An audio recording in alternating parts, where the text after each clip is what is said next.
Hi, it's Mags and Peter from A Centre of Light UK Limited, and we are here today for two reasons. Firstly, as a Reiki trained practitioner, conducting a home visit to provide Reiki treatment for ongoing post-operative care, and secondly, the lady who is having a treatment has with her husband set up a charity in relation to her condition. Now they have agreed to speak with us today, thank you both, where this video interview will feature on our website, which is www.acenteroflightuk.com, and our Facebook page, A Centre of Light. So let me introduce you to Candia and Ian McCulloch. Can you tell us what today is? Today is Mesh Awareness Day. It's a global day that we've all joined in across the world in making people aware about the surgical mesh. Thank you. So for people watching, this may not mean anything to them, so let's bring them up to speed, shall we? Mm-hmm. Okay. So Candia, you have been suffering since having a hysterectomy, is that right? Yes. In 2008. And where was it? In Europe, was it? Yes, it was done in Europe. Okay. And being involved in a car accident in 2014. That's right, yes. Which I think aggravated the condition. Yes, it certainly did. Okay. So, if you can tell us about that and how it's affected you personally and emotionally and your life. Big question. It is. So 2008, simple hysterectomy rendered me disabled, and I struggled to know what made me sick, and separately, a separate thing, and they were always separate, why I was disabled. Mechanically I couldn't do things.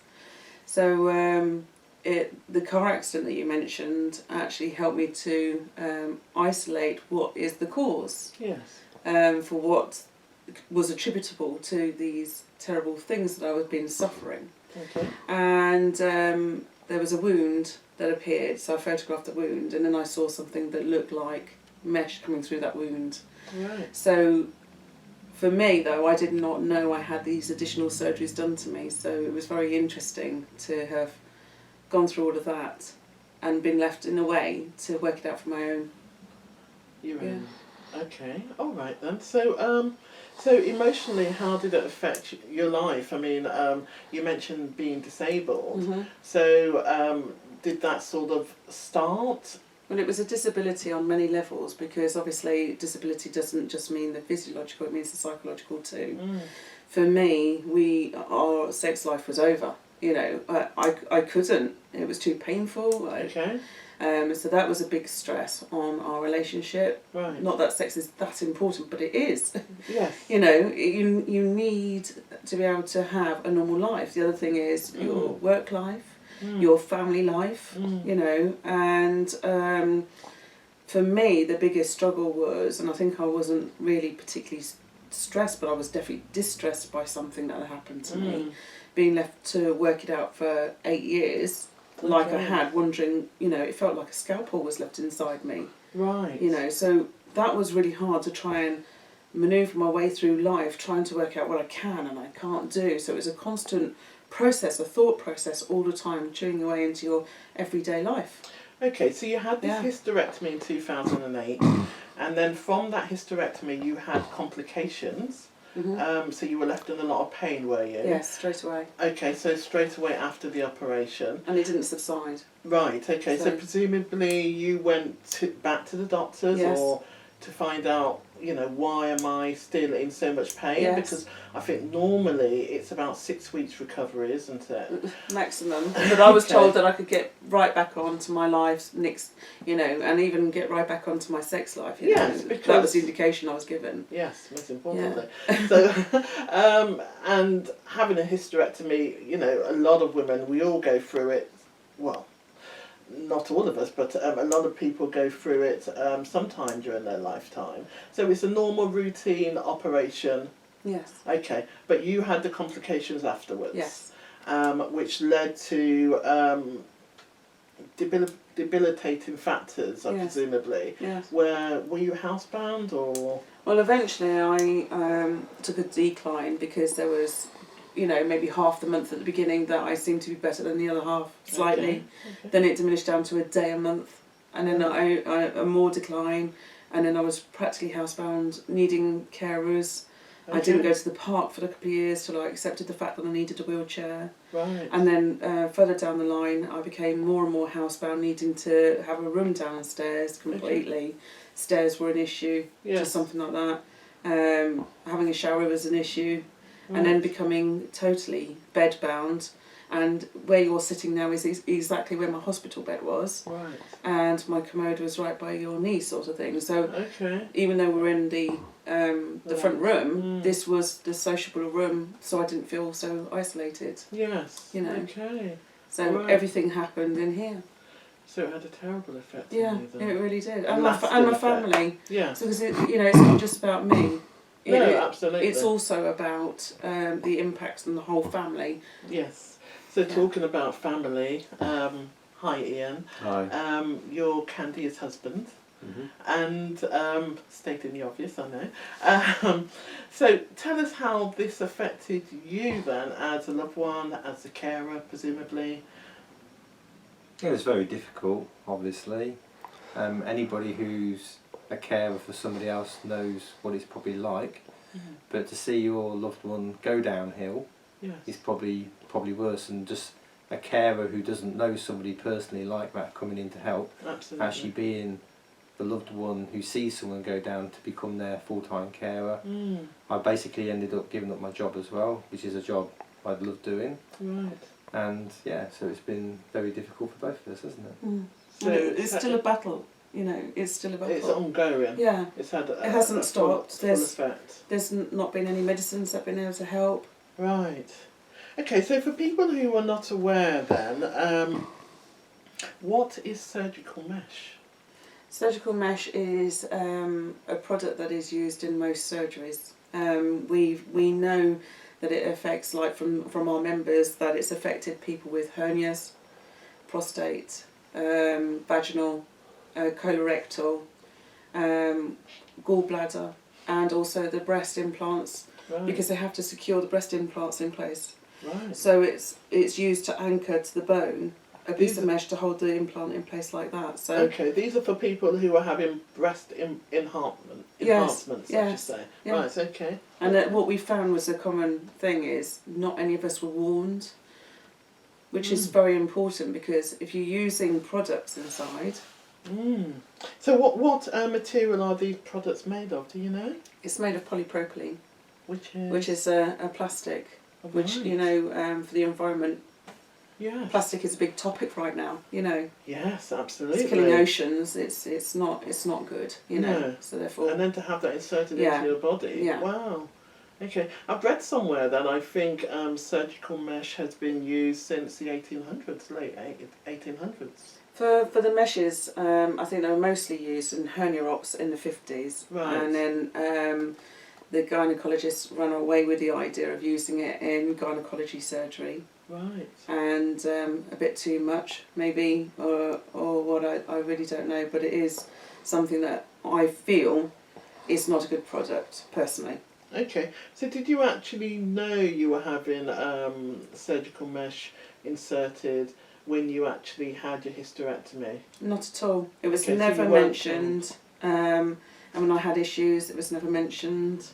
When I've gone back and asked, he's decided to reject the fact that I've got any mesh inside at all, even though the surgical notes state that I do. So you're having a battle with the medical profession, because the thing is, how can you ever get the help unless you get the truth? So it's been a terrible battle, really terrible battle, because I'm injured, Absolutely. Yeah. So you're basically trying to understand why this has happened to you, how it happened, and to get the help to undo correct it. Yes. Because instinctly, in the whole of this time, I knew I shouldn't be disabled. Yes. That's quite disturbing. It's quite harrowing. But absolutely. Take it out. I don't want it. I didn't need it.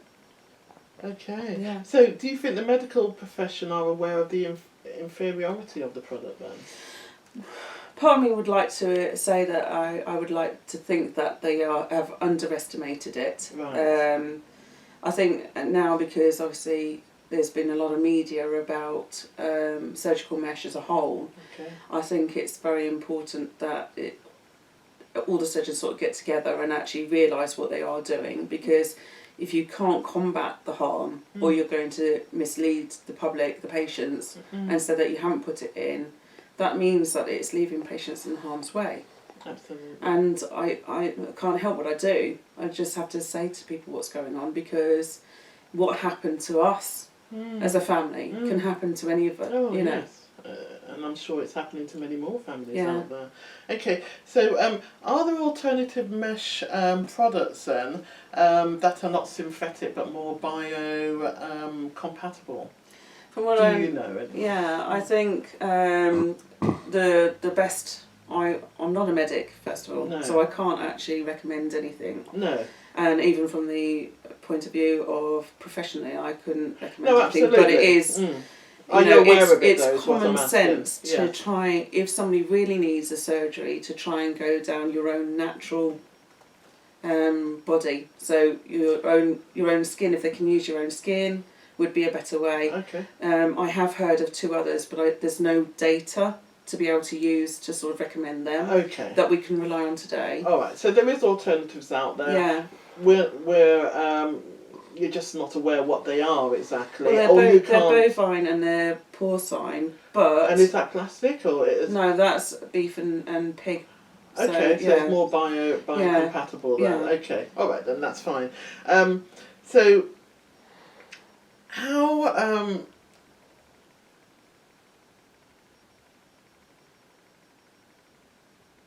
well, do you know? Okay, we've sort of identified that you're saying it's beef and what's the other? Pork or your own skin. Yeah, even. pork. Okay. Do you know if there's any evidence or research out there that they are better alternatives? I think at the moment it's the case of there's no proper data that any of us can particularly rely on. Okay. And more for the fact that it's all becoming to light exactly what has gone wrong. So Okay. we're still in the new part of all of this, if you like. Yes. Yeah. Okay. So how have you tried to manage what you're going through? I mean, how are you living with this?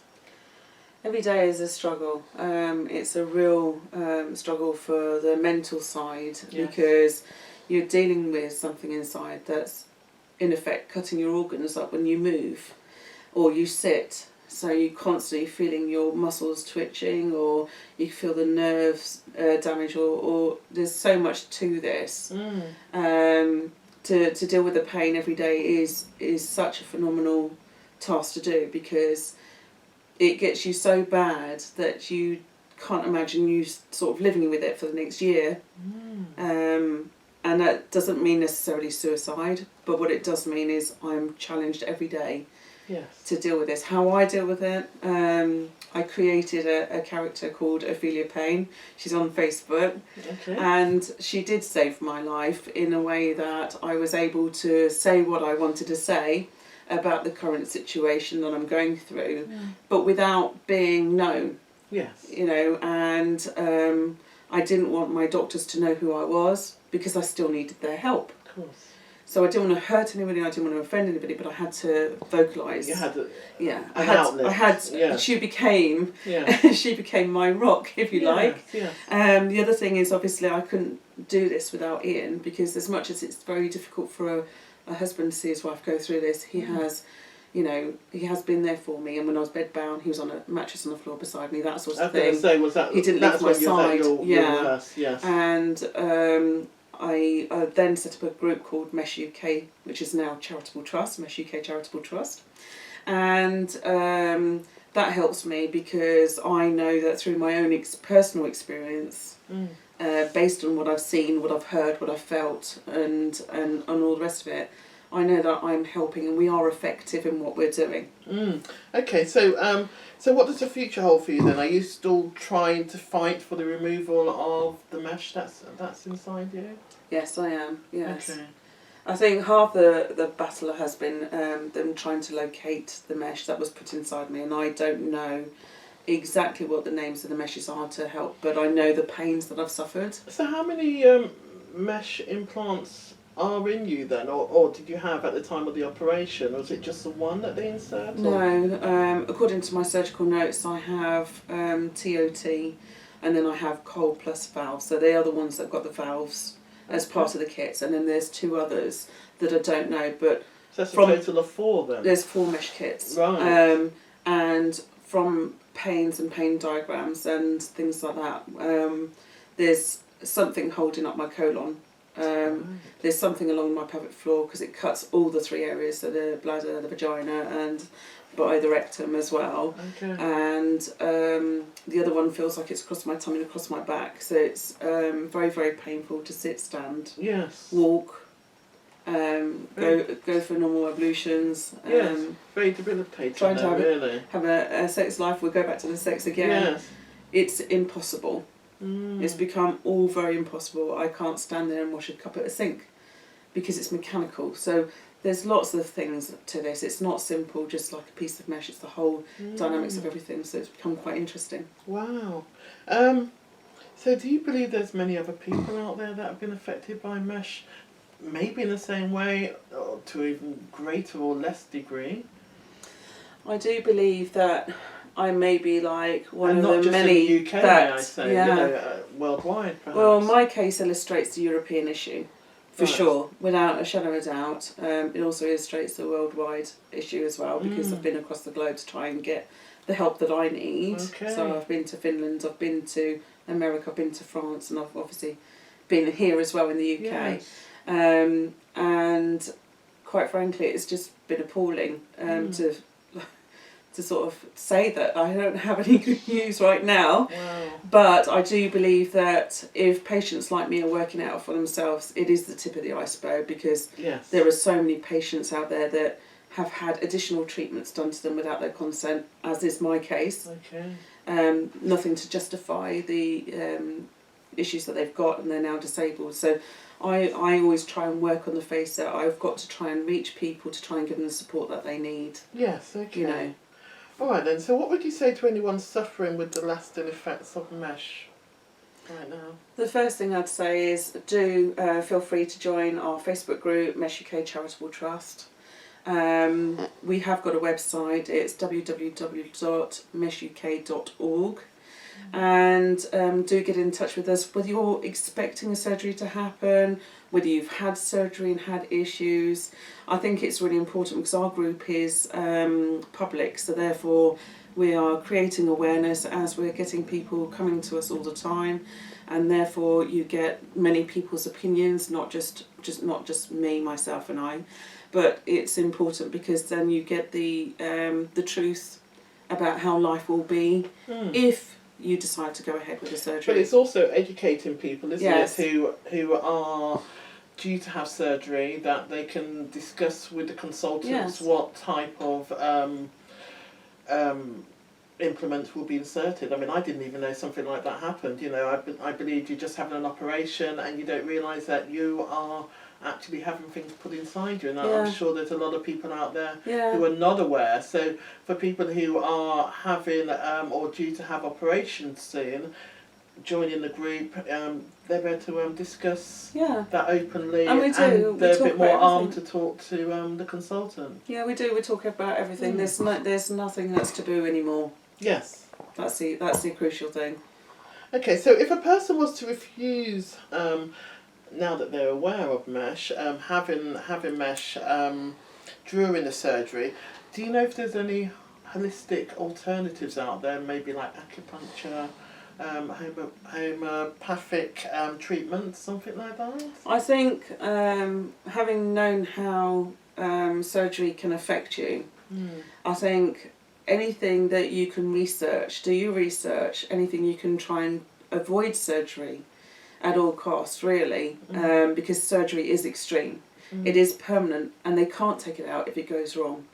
So anything that anyone can do to try and help themselves, albeit it might be a hernia belt, I think it's worth trying to see if that will help, because the pain from the product and the pain from the product, what it can do to your organs inside, are very extreme. So it's really not to be taking surgery lightly. Yeah. It is about getting the exercise. It is about looking at your own diet. It is about trying to help yourself. It is about going to a support group. So it's doing whatever you can to find out everything you need to do. Okay. And then surgery should be the last resort. surgery is the last option. Yes. Last resort. Yes, absolutely. Yeah. And so, what would you, talking about alternative treatments, you're having the Reiki basically for the stress and just the everyday, Yeah. I think it's very what important. you're battling with. Yes. Yeah, I think it's very important because the battle every day is tough. Mm. And I think it's very important to try and give yourself the time out from Yes. the everyday stuff and to ground you again. Absolutely. You know, because it is the grounding that keeps you going. And you Yes. need to keep going. You've got a family, you know, That's right. you've got things to do. I've got a charity to run now. Well, So I need it. absolutely. Talking about charity, I know you touched on it a little bit, but tell us more about charity and where people can actually find you and what you're looking to do in the future, any fundraising events, etc. We're very, very newly launched. We launched publicly on our Facebook group just on the Good Friday. So we're very, very new.